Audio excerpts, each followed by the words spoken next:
ആവി പറക്കുന്ന ഇടിയപ്പവും എരിവുള്ള മുട്ടക്കറി കണ്ടിട്ട് കൊതിയാവുന്നുണ്ടോ? എങ്കിൽ വാ. Welcome to lens of Lakshmi. ഞാൻ ശ്രീലക്ഷ്മി. ഇന്ന് ഒരു സ്പെഷ്യൽ ഐറ്റം ഉണ്ടാക്കിയാലോ?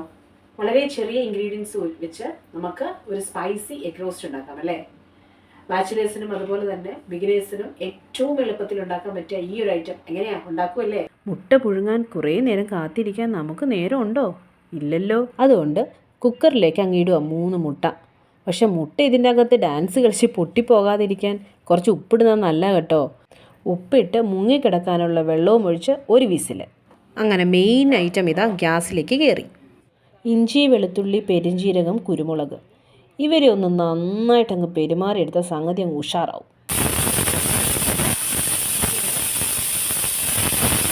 അങ്ങനെ കാത്തിരുന്ന് വിസിൽ മുഴുങ്ങി ഇനി നമ്മൾ പടനായകരെ രംഗത്തിറക്കുന്നു. ആദ്യം തന്നെ ഇടിച്ച് പഞ്ചറാക്കി വെച്ചിരിക്കുന്ന ഇഞ്ചി, വെളുത്തുള്ളി, പെരിഞ്ജീരകം, കുരുമുളക് ഇവരെ നമുക്ക് എണ്ണയ്ക്കകത്തോട്ടിട്ട് അങ്ങോട്ട് കൂളിപ്പിക്കാം. പ്രഷറൊക്കെ പോയിട്ടുണ്ട്. ഇനി ചൂടുവെള്ളത്തിൽ നിന്ന് നേരെ പച്ചവെള്ളത്തിലേക്ക് ഒറ്റ ചാട്ടം.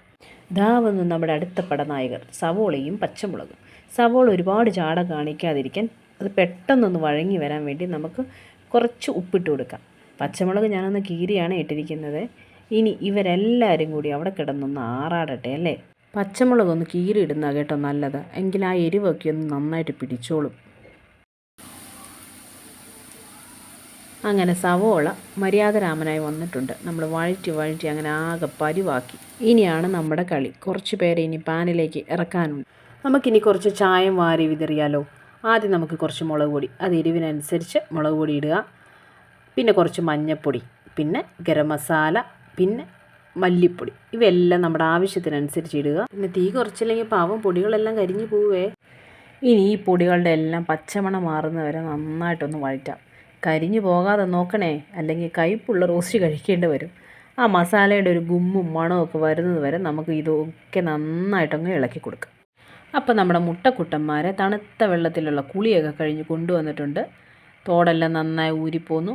ഇനി നമ്മുടെ മെയിൻ പരിപാടി എന്താണെന്ന് വെച്ചാൽ കത്തിയെടുത്ത് മുട്ടയുടെ 4 വശത്ത് നന്നായിട്ടങ്ങ് വരഞ്ഞു കൊടുക്കാം. എന്തിനാണെന്നല്ലേ? മസാലകളെല്ലാം മുട്ടയുടെ ഹൃദയം വരെ ചെന്ന് കയറാൻ വേണ്ടിയിട്ട് ചെറിയൊരു സർജറി.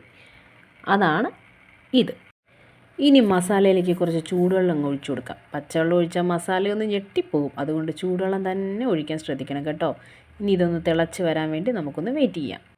ഇത് മസാല തിളച്ച് ചാടി വരുന്നുണ്ടേ. ഈ ഗ്യാപ്പിലൊന്ന് ഉപ്പ് നോക്കുന്നത് നല്ലതാണ് കേട്ടോ. ഇനി നമുക്ക് നമ്മുടെ മുട്ടക്കുട്ടന്മാരെ ഓരോരുത്തരായിട്ട് ഈ മസാലക്കുളത്തിലേക്ക് അങ്ങോട്ട് ഇറക്കി വിടാം. എന്നിട്ട് പതുക്കെ ഒന്ന് ഇളക്കി കൊടുക്കാം. അധികം സ്നേഹം കൂടിയാൽ മുട്ടയുടെ മഞ്ഞ പുറത്ത് വരും. അതുകൊണ്ട് പതുക്കെ മതി. അങ്ങനെ മുട്ടയും മസാലയും തമ്മിൽ നന്നായിട്ട് അങ്ങ് ചേർന്നു. ഒരു made for each other item. അങ്ങനെ കാത്തിരിപ്പിന് വിരാമം വിട്ട് നമ്മുടെ മുട്ടക്കുട്ടന്മാർ ഇതാ പ്ലേറ്റിലേക്ക് എഴുന്നള്ളുകയാണ്. നേരെ പോയിരിക്കുന്നത് കണ്ടോ? ആ ചൂട് ഇടിയപ്പത്തിൻ്റെ സൈഡിലേക്ക്. ആ ഇടിയപ്പത്തിൻ്റെ ഓരോ നൂലിടകൾക്കിടയിലും നമ്മുടെ മസാല അങ്ങോട്ട് പടർന്ന് കയറി. അങ്ങനെ ശരിക്കും ഒരു റോമിയോ ജൂലിയറ്റ് സീൻ പോലെയില്ലേ? എഗ് റോസ്റ്റ് റെഡി ആയിട്ടുണ്ട്. അപ്പോൾ അതുപോലെ ഇത് ഇടിയപ്പത്തിൻ്റെ കൂടെ മാത്രമല്ല, അപ്പം, ചപ്പാത്തി, പൊറോട്ട, നമ്മുടെ ചൂട് ചോറ്, ഇതിനൊക്കെ നല്ലൊരു കോമ്പിനേഷനാണ് ഈ സ്പൈസി എഗ് റോസ്റ്റ്. അപ്പം ഇതെല്ലാവരും ട്രൈ ചെയ്ത് നോക്കണേ. അതുപോലെ വീഡിയോ ഇഷ്ടമായെങ്കിൽ ലൈക്ക് ചെയ്യാനും ഷെയർ ചെയ്യാനും സബ്സ്ക്രൈബ് ചെയ്യാനും മറക്കല്ലേ. അടുത്തൊരു വീഡിയോ ആയി കാണുന്നത് വരെ എല്ലാവർക്കും ബായ്.